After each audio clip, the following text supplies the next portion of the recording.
नमस्कार, मैं कमलेश कबीर आपका एक बार फिर स्वागत करता हूँ इस नए एपिसोड में। आज के इस एपिसोड में हम बात करेंगे लोकसभा की कार्रवाई की। लोकसभा में राष्ट्रपति के अभिभाषण के बाद धन्यवाद प्रस्ताव पर चर्चा होनी थी, लेकिन चर्चा में आपने बाद में देखा कि राहुल गांधी का जो भाषण था वो ज़्यादा सुर्खियों में रहा। और क्यों रहा? क्योंकि आपने देखा होगा जो वामपंथी मीडिया है, क्योंकि मीडिया भी अभी जो है वो दो धड़ों में बटा हुआ है।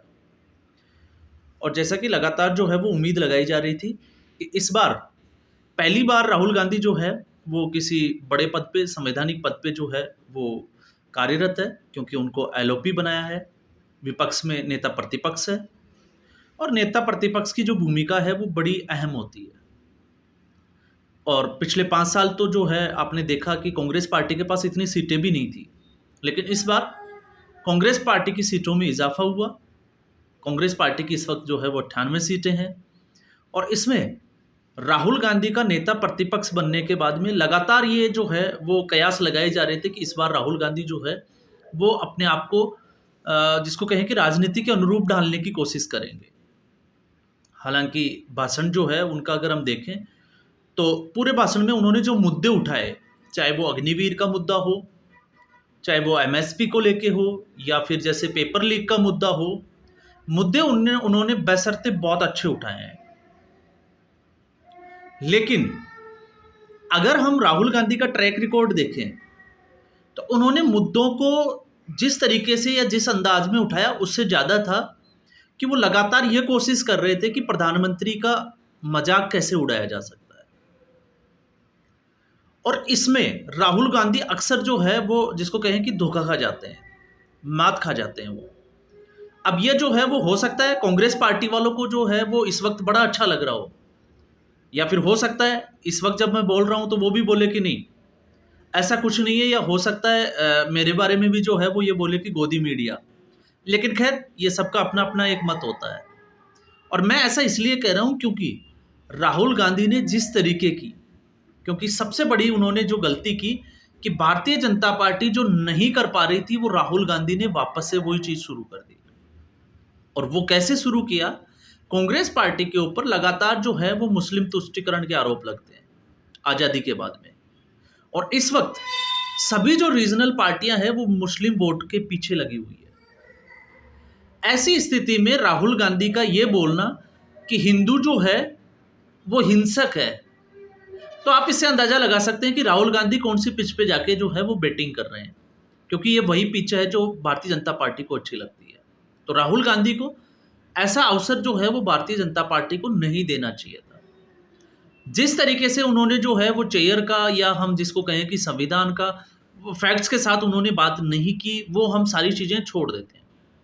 लेकिन उन्होंने कहीं ना कहीं जो है वो सरकार को घेरने का प्रयास किया। ये बड़ी अच्छी बात है लोकतंत्र में कि प्रतिपक्ष का नेता जो है वो सरकार को घेरे, उसकी आलोचना करे, लेकिन आलोचना में संयम जो है वो बहुत ज़्यादा जरूरी होता है। और राहुल गांधी जो है वो जाने जाते हैं एग्रेशन के लिए। और ये आज से नहीं है, कई लोगों को ये लगे कि 2024 के चुनाव परिणाम के बाद में कांग्रेस पार्टी और राहुल गांधी को ये लगा हो कि हमें जो है वो एग्रेशन के साथ में ही बैटिंग करनी है, तो ऐसा नहीं है। इससे पहले वो इसके चलते जो है वो अपनी सरकार को भी कटघरे में खड़े कर चुके हैं। और वो सरकार थी मनमोहन सिंह की सरकार। आपने देखा होगा जब उन्होंने अपनी ही सरकार के अध्यादेश को जो है वो फाड़ दिया था। तो ऐसी स्थिति में राहुल गांधी से नेता प्रतिपक्ष होने के बाद में ये उम्मीद करना कि राहुल गांधी जो है वो सही तरीके से आके जो है वो बैटिंग करेंगे, ऐसा तो नज़र नहीं आ रहा है।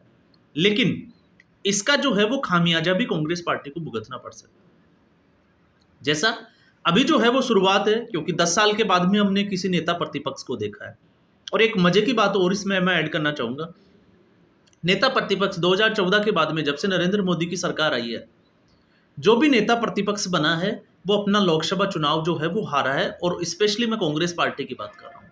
अधीर रंजन चौधरी इस वक्त ममता बनर्जी के जो पश्चिमी बंगाल में बहरामपुर से जहाँ पे वो चुनाव लड़े थे अपने यूसुफ पठान के सामने, वो अपना चुनाव हार चुके हैं। इससे पहले मल्लिकार्जुन खड़गे जो है वो अपना चुनाव हार चुके हैं। तो ऐसी स्थिति में अब जो है वो राहुल गांधी जो है वो नेता प्रतिपक्ष बने हैं। और आपने देखा होगा अधीर रंजन चौधरी और मल्लिकार्जुन खड़गे ने जो गलतियां की, उससे 2 कदम आगे जाके राहुल गांधी जो है वो इस बार गलतियां कर रहे हैं। और ऐसा मैं इसलिए कह रहा हूं क्योंकि राष्ट्रपति को राष्ट्रपत्नी बोलना, अधीर रंजन चौधरी के आप वो स्टेटमेंट देखोगे, और फिर उन्होंने बाद में उसको कवर करने के लिए उन्होंने हालांकि ये और बोला कि वो जो है वो हिंदी भाषी नहीं है, थोड़ा सा हिंदी उनका कमजोर है। लेकिन राहुल गांधी ने भी कल आपने देखा कि उन्होंने ये बोल तो दिया कि हिंदू जो है वो हिंसक होता है, लेकिन बाद में उसको जो है वो बीजेपी के ऊपर ले गए। मतलब उसको जो है उनको लगा कि उन्होंने कुछ गलत बोल दिया, उसको कवर करने की कोशिश जरूर की। तो यहाँ यही स्थिति जो है वो राहुल गांधी की, क्योंकि अगर राहुल गांधी कंट्रोल नहीं कर पाए, और इसका जो है वो सबसे बड़ा असर आप देखोगे, इंडिया गठबंधन सबसे पहले जो है वो गठबंधन में टूट होगी। और ये मैं कड़ी भी इसलिए बोल रहा हूँ क्योंकि कल आपने देखा कि अखिलेश यादव कल सदन में मौजूद नहीं थे, क्योंकि अखिलेश यादव का जन्मदिन था और समाजवादी की पार्टी के बड़े नेताओं के द्वारा जो है वो ट्वीट किए गए, सोशल मीडिया पे डाले गए, भारत का भावी प्रधानमंत्री। तो कहीं ना कहीं समाजवादी पार्टी जो है वो चैलेंज कर रही है कांग्रेस पार्टी को। और कांग्रेस पार्टी की अगर यही हरकतें रही, राहुल गांधी की यही हरकतें रही, तो कहीं ऐसा ना हो कि इनका गठबंधन टूट जाए और ये पार्टियां जो है वो गठबंधन से बाहर निकल जाए। और मैं ऐसा इसलिए कह रहा हूं क्योंकि अगर उत्तर प्रदेश में भारतीय जनता पार्टी को किसी ने रोका है तो वो राहुल गांधी ने नहीं रोका, वो समाजवादी पार्टी या अखिलेश यादव की जो रणनीति थी उसके हिसाब से जो है वो भारतीय जनता पार्टी को रोकने में कामयाब हुए। तो क्रेडिट जो है वो कांग्रेस पार्टी का नहीं है, और क्रेडिट जाता है अखिलेश यादव का। जिस तरीके से उन्होंने जो है वो टिकट का वितरण किया, जिस तरीके से टिकट वितरण के बाद में उन्होंने जो है जो भी एक जिसको कहें कि भारतीय जनता पार्टी को घेरने के लिए, चाहे वो झूठी बोला हो, लेकिन जिस तरीके से उन्होंने जो है वो भारतीय जनता पार्टी को अग्निवीर योजना के ऊपर या इसके अलावा और भी जो बहुत सारे मुद्दे थे, संविधान खतरे में है या जो है वो संविधान बदल दिया जाएगा, 400 पार के नारे, या फिर जैसे 8,500 रुपये महीने के, वो तमाम तरह की चीज़ों को हम एक बार देखें तो उसके बावजूद जो है उसका पूरा क्रेडिट जो है वो अखिलेश यादव को। और संगठित जो है वो इंडी गठबंधन नज़र नहीं आ रहा है। लेकिन अगर राहुल गांधी ऐसा कुछ बोलते रहे और विपक्ष दूसरी पार्टियों को ये लगा, मैं अभी एनडीए की बात नहीं कर रहा, मैं यहाँ पे इंडी गठबंधन की बात कर रहा हूँ, अगर उनको ये लगने लगा कि कांग्रेस पार्टी जो है, जो उनका वोट बैंक, जो मुस्लिम वोट बैंक था, लग ये रहा है कल के उस भाषण के बाद में कि कांग्रेस पार्टी जो है वो अपना जो मुस्लिम वोट बैंक जो उनके हाथ से छिटक गया उसको वापस से गेन करने की कोशिश कर रही है। और वो वापस गेन तभी होगा, आपने देखा होगा, जहां भारतीय जनता पार्टी सबका साथ, सबके विकास और सबका विश्वास के ऊपर बात करती थी। मुसलमानों के लिए जो है वो भारतीय जनता पार्टी ने क्या क्या नहीं किया वो आप सभी ने देखा। उन्होंने पीएम आवास योजना के तहत घर भी दिए और भी बहुत सारी चीजें हमने देखी। लेकिन इसके बावजूद जो है वो मुस्लिम वोट भारतीय जनता पार्टी से दूर रहा। ये 2024 के चुनावों की सच्चाई है। तो भारतीय जनता पार्टी को मुस्लिम वोट नहीं करेगा, ये जो है वो साफ तौर से दिखता है। लेकिन अब ये वोट बैंक जो है वो दूसरी रीजनल पार्टियों को जहां बट गया था, तो कांग्रेस पार्टी जो है वो हिंदुओं को अटैक करके ये कोशिश कर रही है कि इससे जो है वो उनकी छवि में जो है वो मुस्लिम वोट बैंक जो है उसमें उनकी छवि छुधरेगी और इसका फायदा जो है वो कांग्रेस पार्टी का होगा।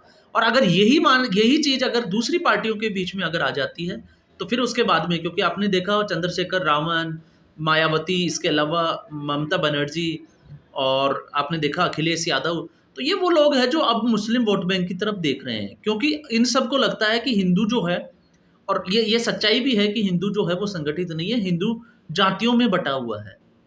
तो हिंदुओं का वोट जो है वो अपने आप जो है वो बट जाता है, लेकिन मुस्लिम वोट जो है उसको लेना है तो फिर इन लोगों को ऐसे प्रयास करते रहने पड़ेंगे। और ये जो है वही चीज़ों को दर्शाता है। जैसे आपने देखा होगा, अब किस तरीके से उसको हम थोड़ा सा आगे बढ़ते हैं, राहुल गांधी की कल की एक एक्टिविटी और देखते हैं।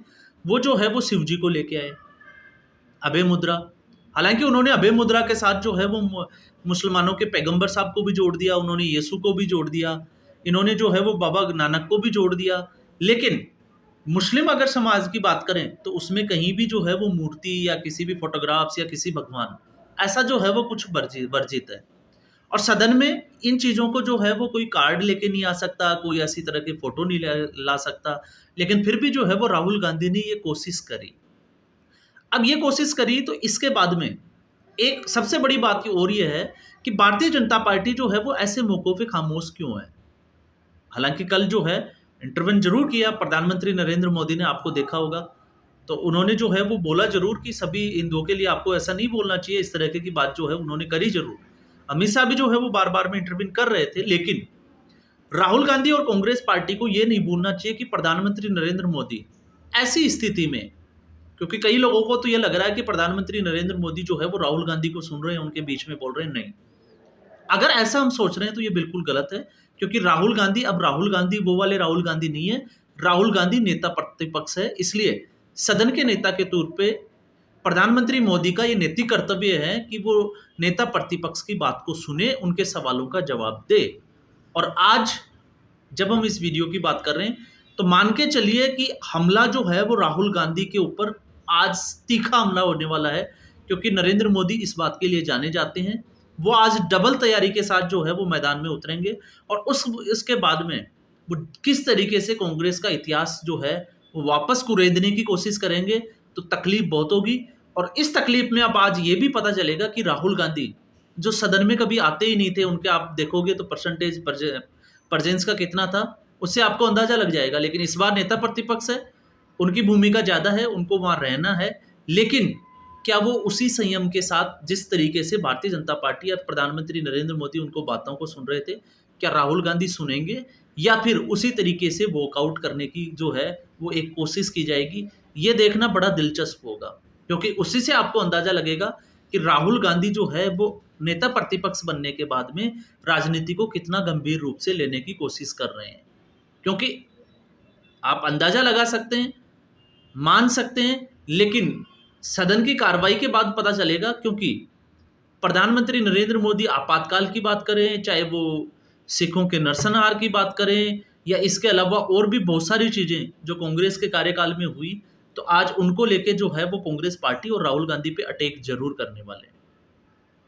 अब उसकी प्रतिक्रिया में क्या कांग्रेस पार्टी और विपक्ष का जो संगठन है, क्या वो उसी तरीके की एक जिसको कहें कि अराजकता की तरह जो है वो इसको लेगा, एग्रेशन की तरह, या फिर जिस तरीके से कल भारतीय जनता पार्टी ने सुना उस तरीके से लेगा? क्योंकि कुछ लोग जो कांग्रेस के या हम कहें कि वामपंथी विचारधारा वाले मीडिया है, वो इसको जो है वो बड़ा चढ़ा के, चाहे वो एबीपी के संदीप चौधरी हो, रवीश कुमार हो, विशाल शर्मा हो, ये लोग जो है वो लगता है कि राहुल गांधी की एक छवि शेर की तरह, एक कि राहुल गांधी जो है वो संसद में दहाड़ रहा है, सदन में जो है उन्होंने बीजेपी की बखियां उधेड़ दी, इस तरह की चीज़ें जो है वो चलाते हैं। लेकिन फैक्ट्स कितने हैं आप लोग देखोगे, जो भी राहुल गांधी ने बातें की, अगर आप उनको जाके गूगल पे सर्च करोगे तो आपको लग जाएगा कि कितनी सच्चाई है। खैर, हम उसमें नहीं जाएंगे, क्योंकि हम जो है वो नेता प्रतिपक्ष के एक भाषण के ऊपर बात कर रहे हैं। तो ऐसी स्थिति में आज हम जो है वो बाउंस बैक किस तरीके से भारतीय जनता पार्टी करेगी, ये देखना जो है वो बड़ा दिलचस्प होगा। आज के एपिसोड में बस इतना ही, फिर हम एक नए एपिसोड में नए मुद्दे के साथ हाजिर होंगे। तब तक के लिए धन्यवाद।